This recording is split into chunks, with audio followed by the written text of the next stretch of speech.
جس کو قبولیت کا شرف حاصل ہو جائے, جس کو بیساکھیاں مل جائیں وہ خوشی سے نہال, اور جس کو نہ ملے وہ ماتم گناہ. تو یہ ہم نے سیاستدانوں نے سیاست کا چہرہ بھی مسخ کر دیا ہے کہ جس سیاست کے ذریعے آپ لوگوں کے اندر فلاح بہبود کے کام کر سکتے ہیں, آپ نظام انصاف کو ٹھیک کر سکتے ہیں, صحت تعلیم کے نظام کو ٹھیک کر سکتے ہیں, آج یہ ترجیحات ہی نہیں رہی. آج صرف اور صرف ایک ترجیح ہے تمام سیاسی جماعتوں کی اور قائدین کہ بس کسی بھی طریقے سے حکومت میں آ جاؤ, اور حکومت میں آنے کے بعد اپنی جیبیں بھرو اور اپنے مخالفین کو انتقام کا نشانہ بناؤ. اس کے علاوہ اس ملک میں سیاست رہ نہیں گئی. اور یہ جو پچھلی 16 مہینے کی پی ڈی ایم کی حکومت تھی, اس میں بھی کیا ہوتا رہا؟ جن کے اوپر مقدمات تھے وہ اپنے مقدمات ختم کرانے میں لگے رہے, جن کے اوپر سفری پابندیاں تھی وہ اپنے نام ECL سے نکلوانے میں لگے رہے, جن کے بینک اکاؤنٹ فریز ہوئے ہوئے تھے وہ اپنے بینک اکاؤنٹ کھلوانے میں لگے رہے. ان تمام لوگوں نے اپنے مسائل تو حل کر لیے, لیکن قوم کے مسائل تو وہ نہ حل کر سکتے. تو یہ جس ماحول میں اور جس نہج میں آج یہ ملک پہنچ چکا ہے, یقین مانیے کہ اعداد و شمار کی طرف جب آپ نظر دوڑاتے ہیں تو انسان کی روح کانپ اٹھتی ہے, انسان خوف جاتا ہے کہ یہ اس ملک میں ہم نے کیا حالات بنا رکھے ہیں اور آگے خدا نخواستہ کیا ہونے والا ہے. چند ہفتے پہلے ورلڈ بینک کی ایک رپورٹ آئی اور اس کے مطابق آج پاکستان میں 9 کروڑ پاکستانی سطح غربت سے نیچے زندگی گزارنے پہ مجبور ہے. یہ تقریباً آدھا پاکستان ہے کہ جو آج 2 وقت کی روٹی کو ترس رہا ہے. 2 کروڑ 80 لاکھ بچہ اس ملک میں ایسا ہے جس نے آج تک سکول کی شکل تک نہیں دیکھی. 25 لاکھ نوجوان بچے اور بچیاں ہر سال روزگار تعلیم مکمل کرنے کے بعد روزگار کی تلاش میں باہر نکلتے ہیں, آگے روزگار موجود نہیں. شاید یہی وہ وجوہات ہیں کہ لوگ دھڑا دھڑ یہ ملک چھوڑ رہے ہیں. اور پچھلے سال پاکستان کی تاریخ کی سب سے بڑی ہجرت ہوئی کہ جس میں 10 لاکھ سے اوپر پاکستانیوں نے اپنا وطن چھوڑا. لوگ یہ ملک چھوڑ کر نکلے, جو ڈاکٹرز, انجینئرز, پڑھے لکھے لوگ, برین ڈرین ہوا اس ملک سے, جن کے پاس کو تھوڑا بہت سرمایہ تھا وہ بھی یہ ملک چھوڑ کر نکلے. آج بھی لوگ ملک چھوڑ کر نکلنا چاہتے ہیں. وجہ کیا ہے؟ وجہ صرف اتنی سی ہے کہ جن کا کام تھا اس ملک کے اندر امید کے چراغ جلا کر رکھنا, امید کے دیے روشن کرنا سیاسی جماعتوں کا اور ان کے قائدین کا, آج ان کی ترجیحات میں یہ چیزیں شامل نہیں ہیں. آج ملک کو سنبھالنا ان کی ترجیحات میں نہیں ہے. چین نے پچھلی 3 دہائیوں میں تقریباً 90 کروڑ لوگوں کو سطح غربت سے باہر نکالا ہے. میں آپ سے پوچھتا ہوں کہ آپ مجھے بتا دیجئے کہ آپ کیا سمجھتے ہیں پاکستان کی کون سی ایسی سیاسی جماعت ہے جو یہ اہلیت رکھتی ہے, جو قابلیت رکھتی ہے کہ ان 9 کروڑ لوگوں کو, پاکستانیوں کو, ہمارے بزرگوں کو, ہمارے بھائیوں کو, ہمارے بچوں کو, ہماری ماؤں کو, ہماری بہنوں کو, ہماری بچیوں کو سطح غربت سے باہر نکالنے کی اہلیت رکھتے ہیں؟ کوئی ہے ایسا؟ تو 76 سالوں بعد آج ہم جس نہج پر پہنچ چکے ہیں, یہ وہ کسی بھی معاشرے کے اندر جب امپلوژن ہونا ہوتا ہے تو یہ واقعات رونما ہو جاتے ہیں. ہمارے معاشرے میں ہر چیز مکمل ہو چکی ہے کہ ہم خدا نخواستہ میرے منہ میں خاک, ہم ایک بڑے حادثے کی جانب جا رہے ہیں. اور اس جہاں پر اتنی افراتفری مچی ہو, غدر ہو, لوگوں کے ان کو نہیں پتا کہ انہوں نے اپنا مہینہ کیسے گزارنا ہے, اپنا ہفتہ کیسے گزارنا ہے, اپنا دن کیسے گزارنا ہے. لوگ مہنگائی میں یہ محاورے بھی اب جسٹیفائی نہیں کرتے کہ جی کمر ٹوٹ گئی اور مہنگائی کی چکی میں پس رہے. لوگ اس وقت آخری سسکیاں لے رہے ہیں. یہ حال کر دیا اس ملک میں ہم نے لوگوں کا. اور وہاں پر آپ ان کی ترجیحات دیکھیں سیاسی جماعتوں کی اور ان کی قائدین کی. یہی وجوہات ہے کہ میں نے فیصلہ کیا کہ جو آنے والا الیکشن ہے, یہ جو الیکشن ہو رہا ہے, کہ یہ میں آزاد حیثیت میں لڑوں گا, اس لیے کہ جماعتوں کے اندر خاندانی بادشاہتیں قائم ہیں, وہاں پر اختلاف رائے کی گنجائش نہیں ہے, وہاں پر اصلاحات کی گفتگو نہیں ہے, خوشامدی کلچر ہے. ان کی زنجیریں اور ان کا پہن کے سیاست نہیں کی جا سکتی, نہ ہی ان کا بوجھ اٹھا کے سیاست کی جا سکتی ہے. اور میں نے یہ بھی فیصلہ کر رکھا ہے کہ انشاءاللہ تعالی 8 فروری کو اگر آپ کے توسط سے کامیابی ملتی ہے تو اس کے بعد بھی میں نے کسی سیاسی جماعت کو جوائن نہیں کرنا, اس لیے کہ یقین مانیے جماعتوں کے اندر شمولیت اختیار کرنا اپنے آپ کو غلامی میں دینے کے مترادف ہے. میں آزاد حیثیت میں الیکٹ ہوں گا. ایک دھکا اور دو قوم کے غداروں کو، ایک دھکا اور دو گرتی ہوئی دیواروں کو، ایک دھکا اور دو قوم کے غداروں کو، ایک دھکا اور دو. اور قومی اسمبلی میں انشاءاللہ اگر میں الیکٹ ہوتا ہوں وہاں پر اپنی آزاد حیثیت سے بیٹھوں گا. جو قوانین اس ملک اور قوم کی فلاح کے لیے ہوں گے، مجھے کسی کو کہنے کی بھی ضرورت نہیں پڑے گی. میں وکیل ہوں، پڑھ سکتا ہوں، لکھ سکتا ہوں، سمجھ سکتا ہوں. ان قوانین کی میں آگے بڑھ کر حمایت کروں گا.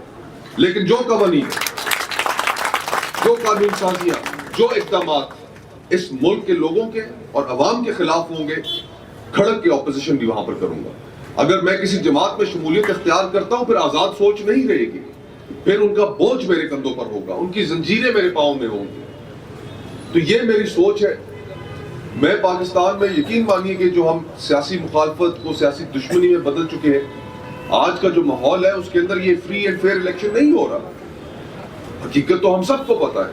کس کو اس مجمع میں جو موجود ہے، کون شخص یہ کہہ سکتا ہے جی کہ بڑے فری اینڈ فیئر الیکشن ہو رہے ہیں پاکستان میں؟ نہیں ہو رہے. یہ سلیکشنز ہو رہی ہیں. لیکن اس ماحول میں بھی میں اپنی آواز لے کر میدان میں کھڑا ہوں کہ جہاں پر جماعتیں آؤٹ کر دی گئی ہیں سیاسی عمل سے، جہاں پر لوگوں کو سیاسی عمل سے آؤٹ کر دیا گیا ہے، وہاں پر اپنے دامن پہ میں نے کوئی داغ نہیں لگنے دیا. ایک کوشش کر رہا ہوں کہ یہ آواز برقرار رہے، آپ کی آواز برقرار رہے. جو آپ کے ایشوز ہیں ان کو ہائی لائٹ کرتا رہوں، چاہے وہ میڈیا ٹاک شوز ہوں، چاہے وہ عوامی اجتماعات ہوں. اور یہ آپ کو یقین دلاتا ہوں کہ جو گفتگو آج آپ کے سامنے کھڑا ہو کے کر رہا ہوں، جو ٹی وی پہ کرتا رہتا ہوں، انشاءاللہ تعالیٰ یہی گفتگو اس ایوان کے اندر بھی جا کر کروں گا.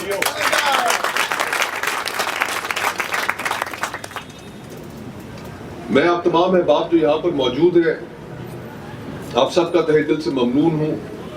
رات کافی بھی ہو چکی ہے، موسم بھی سرد ہے، آگے بھی لوگ انتظار میں ہیں. آخر میں آپ سے اتنی استدعا کروں گا کہ میرا جو انتخابی نشان ہے گھڑیال، اس کو ضرور ذہن میں رکھیے گا. ویسے تو اس ماحول میں جو ملک میں اس وقت رچا ہوا ہے، خوش قسمتی ہے کہ نشان بھی مجھے ذرا ایک سنجیدہ اور سوبر مل گیا. 3-4 دن پہلے میں صبح اٹھا، اخبار کھولی، پہلی خبر یہ دیکھی کہ چودھری پرویز الہی صاحب، ان کے کاغذات نامزدگی جو ہے وہ بالآخر سپریم کورٹ سے منظور ہو گئے. لیکن ساتھ ہی نیچے یہ خبر بھی پڑی کہ منظور ہونے کے بعد الیکشن کمیشن نے انہیں گدا گاڑی کا نشان الاٹ کر دیا.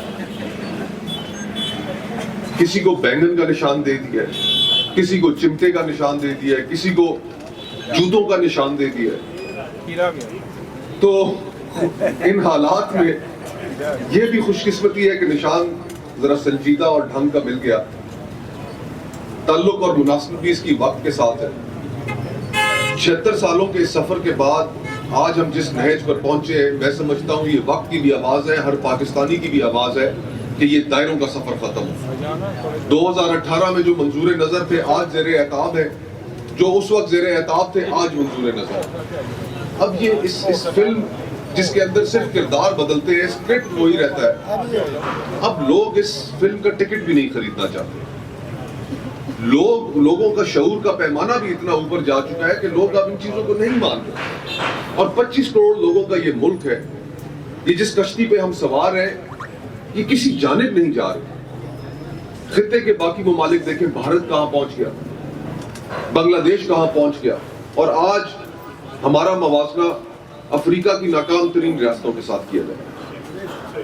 تو ہمیں اپنے آپ کو بدلنا ہے، اور یہ گفتگو، یہ آواز میں جاری رکھنا چاہتا ہوں. اگر آپ سمجھتے ہیں کہ اس گفتگو کے اندر وزن ہے، یہ گفتگو اور یہ سوچ قومی اسمبلی تک پہنچنی چاہیے، تو پھر اپنے اس بھائی، اپنے اس بیٹے کو ضرور موقع دیجیے گا، اس کی آواز کو توانا کیجیے گا انشاءاللہ تعالیٰ. اور جس طرح یہاں پر میرے سے پہلے مقررین بات کر رہے تھے، انہوں نے ذکر کیا ڈاکٹر طارق صاحب کا، جو مسلم لیگ نون کے یہاں سے ایم ایل اے بھی رہ چکے ہیں. دیکھیں فرق یہ ہے کہ یہ جو حلقہ 48 ہے، اس میں مسلم لیگ نون کی جانب سے پہلے ڈاکٹر طارق صاحب کو ٹکٹ اناؤنس کیا گیا ان کا، لیکن جس روز ٹکٹ اناؤنس ہوا 24 گھنٹے بھی نہیں گزرے، وہ اگلے دن یہ حلقہ چھوڑ کر نکل گئے، 47 میں چلے گئے. وہ اس لیے چلے گئے، یہاں سے بھاگے اس لیے کہ جس طرح آپ نے ذکر کیا کہ انہوں نے آپ کے ساتھ کیے گئے وعدے پورے نہیں کیے. تو اگر میں نے بھی آپ کے ساتھ جو گفتگو کی ہے اگر میں اس پہ بھی قائم نہ رہا تو پھر اگلی دفعہ میرے ساتھ بھی ایسا ہوگا. تو میں انشاءاللہ تعالیٰ آپ کے پاس دوبارہ اسی طرح اعتماد کے ساتھ کانفیڈنس کے ساتھ دوبارہ آنا چاہتا ہوں. دوبارہ اگلے الیکشن کیمپین میں آپ اسی طرح میں چاہتا ہوں کہ اپنے بھائی کے ساتھ کندھے سے کندھا ملا کر چلیں, اور وہ اسی صورت میں ممکن ہوگا کہ جب میں آپ کی توقعات پہ پورا اتروں. اور انشاءاللہ تعالیٰ میری پوری کوشش ہوگی کہ آپ کو مایوس نہ کروں.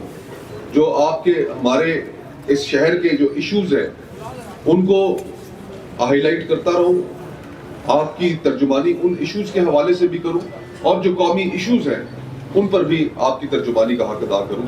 آپ سب تمام احباب کا بہت بہت شکریہ. حضرات گرامی, میں خوش آمدید کہتا ہوں پنڈال میں بیٹھے ہوئے تمام حضرات کو, جناب افضل کھوکھر صاحب کو اور جناب انشاءاللہ حلقہ NA48 کے MNA جناب مصطفیٰ نواز کھوکھر کو دل کی آتھا گہرائیوں سے ویلکم کرتا ہوں.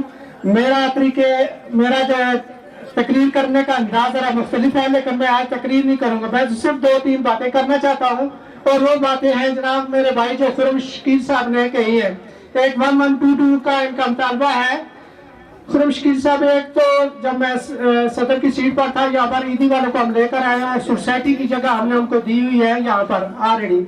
اور جو آپ کا مطالبہ ہے نا, ہم اس سے 2 قدم میں آگے سوچتا ہوں.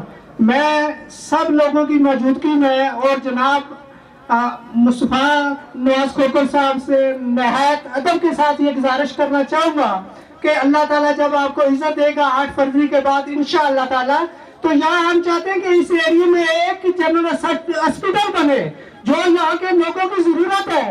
اور اس کے بعد ہم یہ چاہتے ہیں کہ یہاں پر جو 2 کالج ہے, ایک بچیوں کا ہے اور ایک لڑکوں کا ہے, جو کہ اس لوگوں کی جو یہاں کے علاقے کی جو آبادی ہے اس کے لیے وہ کافی نہیں ہے. تو ہم چاہتے ہیں یہاں پر کوئی یونیورسٹی یا کم از کم کالج ضرور بنائے. یہ ہمارے مطالبات ہیں. اور اس کے بعد یہاں جو آج کل ایک نئی بات جو سننے میں آ رہی ہے, جو میں نے پڑھی ہوئی ہے, کہ اسلام آباد کے جو انٹری پوائنٹ ہے, جو 3-4 جو انٹری پوائنٹ ہے, اس پر یہ جو اپنا ٹول جو دوبارہ لگانا چاہتے ہیں. تو میری گزارش یہ ہوگی کہ جناب مصطفیٰ نواز کھوکھر صاحب سے کہ جب آپ کو اللہ تعالیٰ عزت دے تو یہ علاقے کی جو اسلام آباد کے شہری ہیں, جو یہاں کے رہنے والے, ان کے ساتھ یہ زیادتی نہیں ہونی چاہیے کہ روزانہ کوئی باراکاؤ جا رہا ہے, کوئی رواج جا رہا ہے تو روزانہ وہ ٹیکس ادا کرتا رہے. اس طرح نہیں ہونا چاہیے.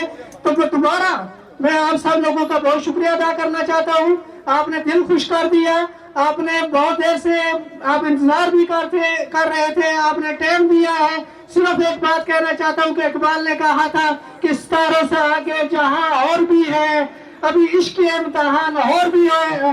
میری مراد 8 فروری ہے کہ جب جیسے آپ یہاں آئے ہیں نا, آپ نے ٹائم دیا ہے, 8 فروری کو بھی آپ نے نکلنا ہے, آپ نے اپنے احباب, اپنے دوست احباب کو نکالنا ہے اور کڑیال پر وہ نکالنی ہے. آپ سب کا بہت شکریہ. ہمارے مصطفیٰ بھائی 2 چھوٹے سے مطالبے ہیں اور ہم آپ پہ یقین کرتے ہیں کہ آپ وہ کام ہمارا کریں گے.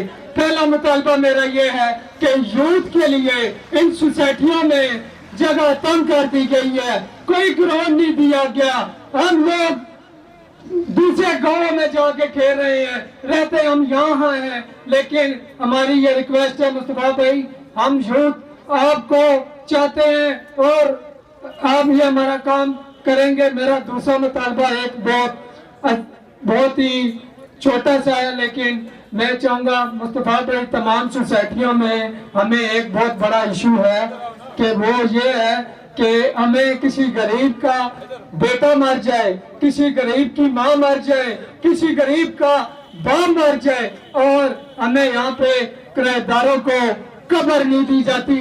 میں آج سے بڑا امید سے آیا ہوں اور میرے بھائی جاسم سردار ہم لوگوں نے, آپ نے جب اپنی پارٹی چھوڑی تھی ہم نے تیار کر لیا تھا کہ ہم نے اس حلقے سے مصطفیٰ نواز کھوکھر کو جتانا ہے اور انشاءاللہ تعالی آپ جیتیں گے. اور میں آپ کو ایک بات اور بتاتا جاؤں, یہاں 7 کینڈیڈیٹ نے کاغذ جمع کرائے تھے, 7 کینڈیڈیٹ نے, ان میں سے نمبر 1 بندہ ایک ہی ہے, مصطفیٰ نواز کھوکھر ہے. اور ہم مایوس نہیں ہوں گے انشاءاللہ. سر آپ جیتے,